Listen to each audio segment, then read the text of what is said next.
today I'm going to give away a free t-shirt, ask and answer a question, bring you comics news, and reveal the books I bought this week. How y'all doing? I'm Victor, and you are watching a Comic Hero Show. Now kick that intro!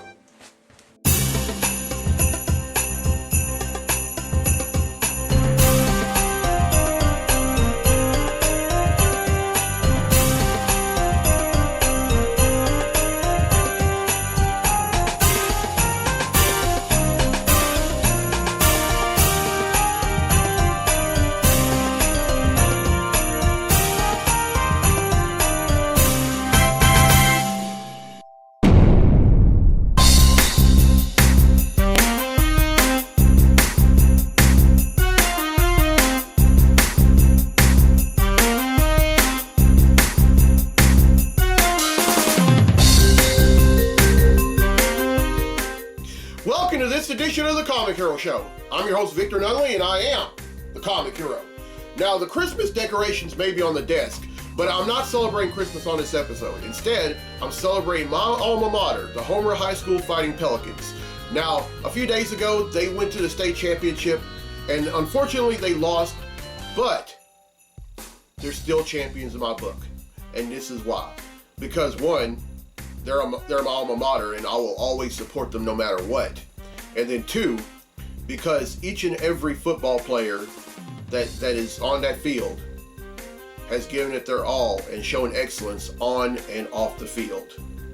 And this episode is for them. Now, I know that they had to settle for being runners-up, but at the same time, they will always be champions in my book.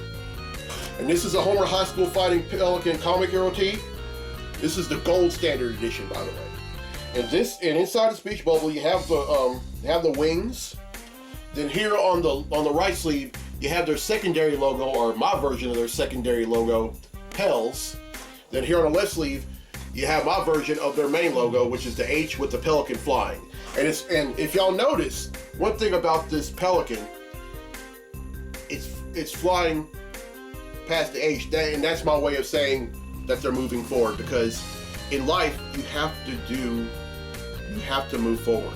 You cannot go backwards. You have to move forward in all you do. And I want to congratulate head coach Richie Casey and all the coaches on the team and definitely the players. Now they were short of winning a state championship again, but they still had an unbelievable season. I mean, and then and also congratulations to the seniors. I understand that a few of them have gotten some college offers, and I hope that, and I know that they're going to excel the next level and do great things on and off the field. So congratulations to them. All right, it's time to give away a free t-shirt.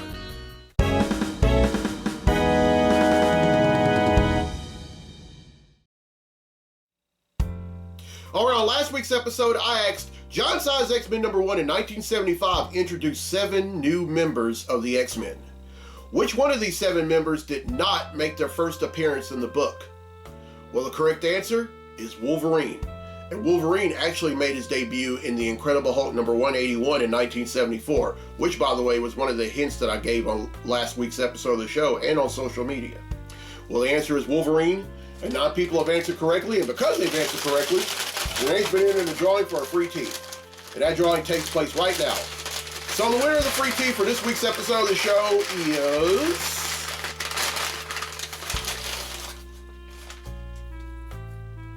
Dylan Rose from Oregon, Ohio. So congratulations, Dylan. You win yourself a free Comic Hero tee. All right, here's the question for the next episode, and this is a Superman question. Which Superman villain has a Kryptonite heart?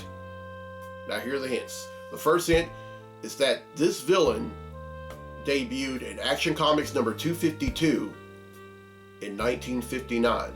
The second hint, this villain's real name is John Corbin. And then the third and the final hint, I may or may not mention this villain later on in this episode. Everyone who answers correctly will be entered in a drawing for a free tee on next week's episode of the show. So, I gotta ask, any questions? Questions I walk around in, questions I didn't thrive in, questions I will survive in, questions. only have one question. It's from John Stout from Bastrop, Louisiana. He asks, do you think that James Tynion IV and Jorge Jimenez created Punchline to kill and replace Harley Quinn in the comics? Do you think DC thought this character would also become their new moneymaker and be as popular as Harley?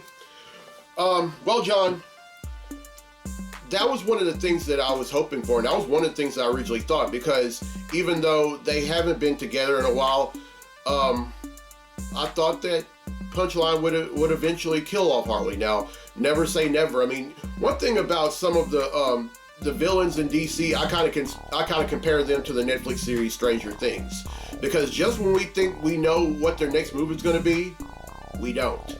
And that's one of the great things I love about the DC villains.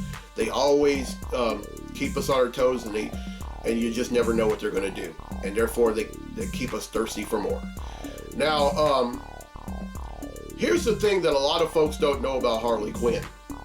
Now, Harley was originally created for Batman the Animated Series when it premiered 30 years ago.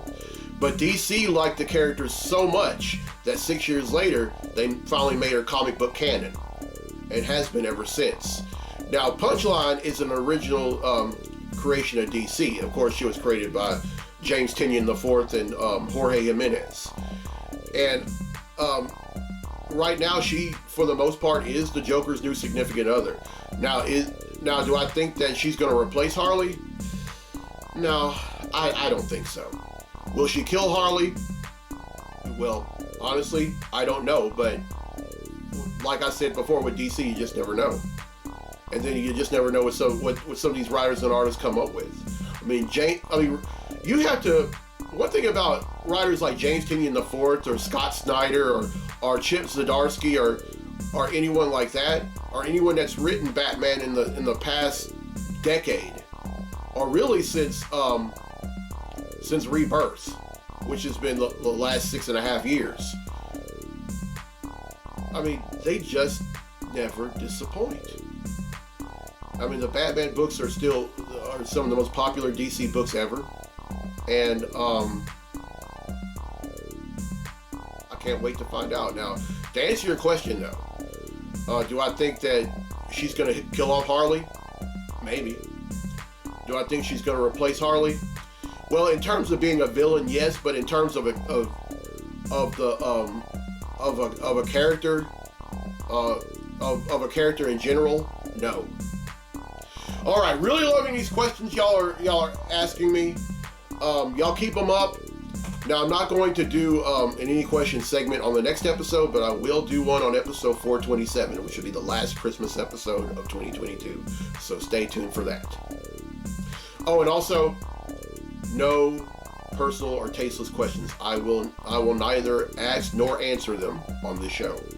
They can either have to do with comic books or anything within the realm, or they can even have anything to do with the show. All right, now it's time for Comically Speaking. So without further ado, let's talk comics!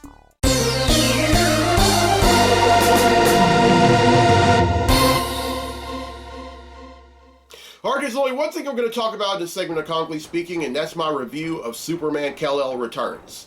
Now, it's a story arc that was also a crossover between Action Comics and Superman Son of Kal-El. Now, you're probably wondering, okay, return from where? Well, to tell this, I would have to go back to this story arc in Action Comics called War World Rising. Try saying that 3 times in a row. What happens in it is that Superman gets word that on the planet War World, which is ruled by Mongol, there are slaves from different planets. And so he ends up recruiting some other characters. He recruits Dr. John Henry Irons' niece, Natasha Irons, who also goes by Steel. And he also recruits villain turned anti-hero Manchester Black.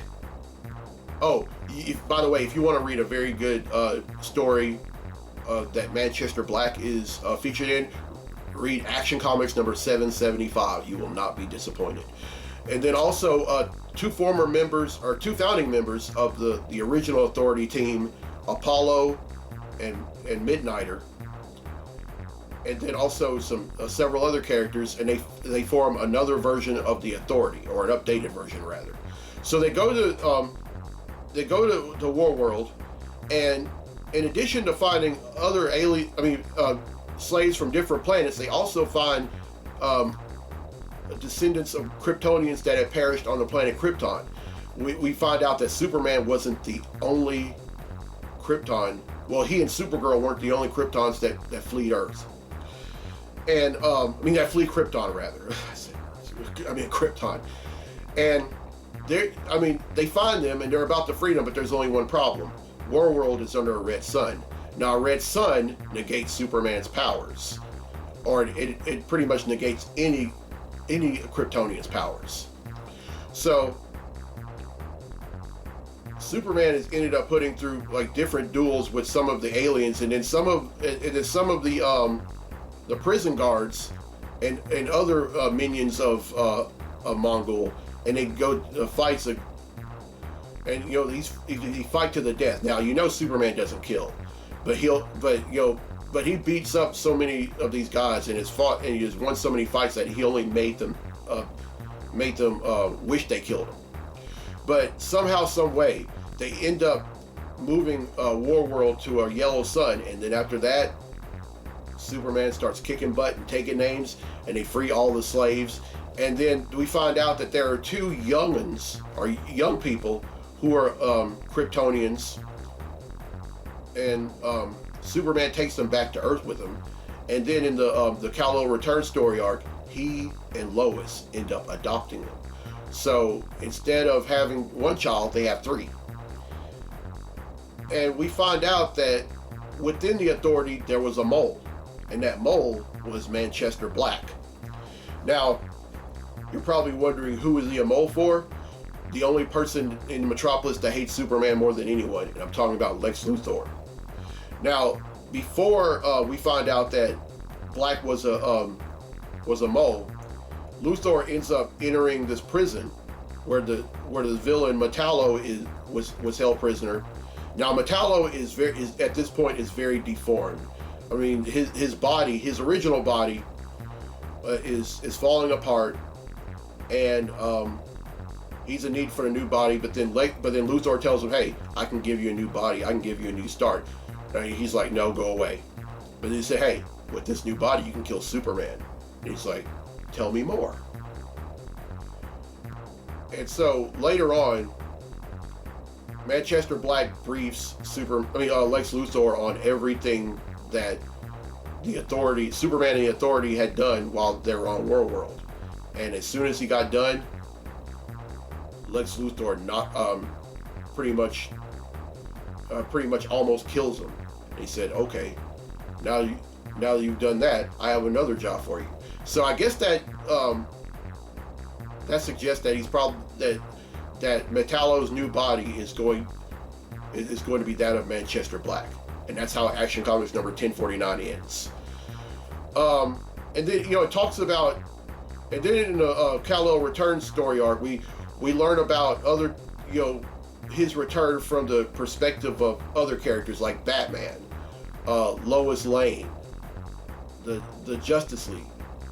Oh, and also it was after his return to the from Warworld where he and several other members of the Justice League disappeared, because there was one thing about Justice League number 75, which the Justice League were killed by Pariah and some of the villains that was under his control.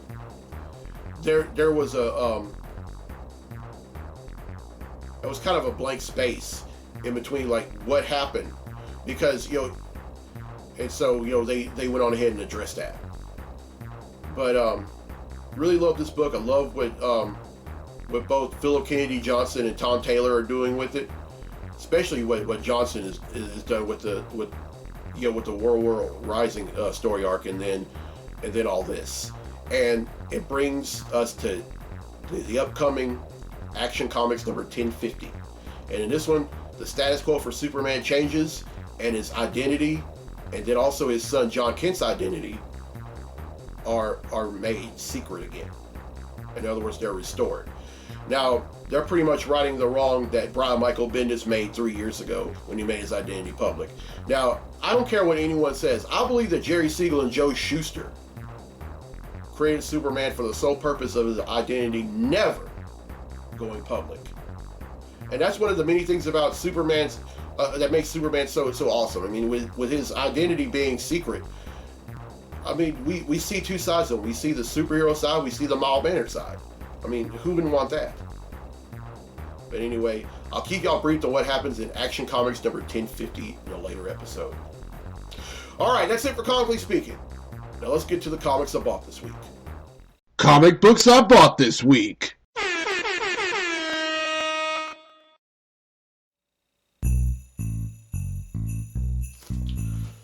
Alright, first up is Avengers number 63.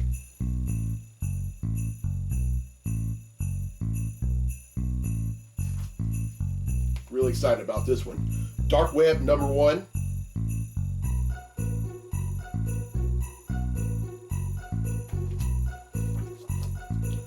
Batman number 130.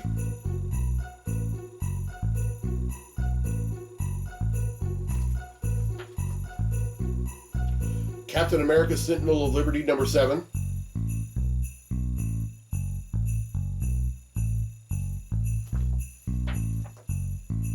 Captain Marvel number 44.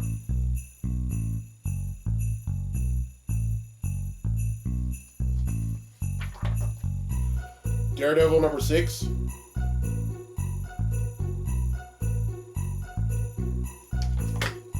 Sorry, Bishop.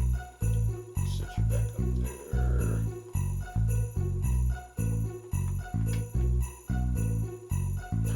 Perfect. Fantastic Four number 2.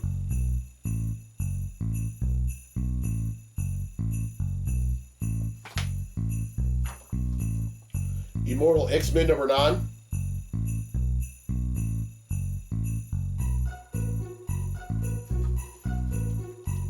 The Joker, the Man Who Stopped Laughing number 3.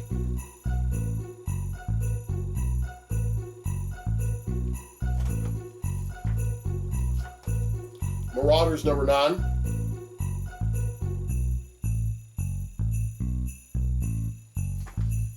Really excited about this one. Miles Morales Spider-Man number 1.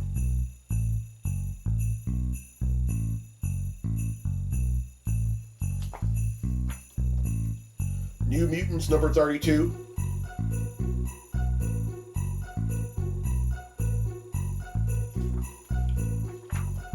Spider-Man number 3.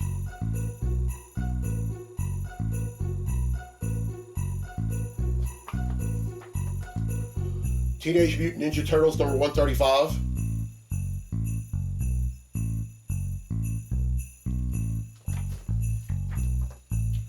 Thor number 29.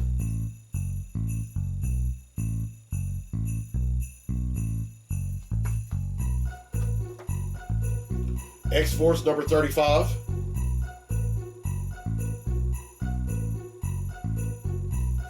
And finally, and this book is blowing me away, X-Men Red number 9.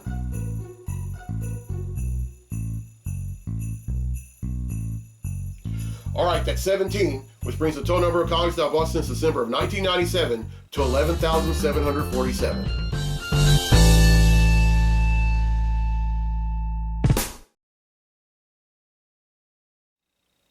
Alright, well, I hope y'all enjoyed this episode. And here's a question for a free tee for the next episode of the show. Which Superman villain has a Kryptonite heart? Now, here are the hints again. The first hint is that this villain debuted in Action Comics number 252 in 1959. The second hint, this villain's real name is John Corbin. And in the third and final hint, I already mentioned this character's name earlier on this episode. Everyone who answers correctly will be entered in a drawing for a free tee on the next episode of the show. And congratulations to Dylan Rose from Oregon, Ohio, who won a free tee on this episode. Alright, here's the roadhead for the show. Now, on the next episode, which is 426, I'm going to start back celebrating Christmas. Oh, actually, episodes 426 and 427. And then on episode 426, I'm going to wear a green Christmas comic hero tee. And then on 427, I'm going to wear a black Christmas comic hero tee. And then on episode 428, It's the college football playoff episode of the show. It's the year-end tradition that I've been doing since 2015. And let me tell you who the 4 schools that are going to be representing the college football playoffs. It's going to be Georgia, Michigan, Ohio State, and TCU. And I'm going to wear Comic Hero tees representing all 4 schools. So stay tuned for that. Then on episode 429, it's the first episode of 2023. Then on episode 430, I'm going to show some love to the college football national champions. All right, I really wanted to do. I kind of figured, all right, win or lose, I'm going to show some love to the Homer High School Fighting Pelicans football team. I mean, it's my alma mater. I'll always be proud of my alma mater. I mean, I graduated from there over 22 years ago. I know a lot of folks that graduated from there before and after me, and with me. And when I look at Homer High School, I look at it doesn't, and this isn't just limited to the football players or athletes. I look at a school full of champions. I mean, you could be an athlete. You could just be just a student that just attends the school. You could be in any support group. You could be in FBLA, FFA. I mean, what have you? If you go to that school and you graduated from there, or you attend the school there, you're a champion. Period. And the town of Homer is full of great people. And I just want to go ahead and say this. We need to be a lot more unconditional towards each other. Instead of tearing each other apart or tearing down each other, pretty much like dragging each other's names through the mud or whatever. We need to be supportive towards each other. We need to be loving toward each other.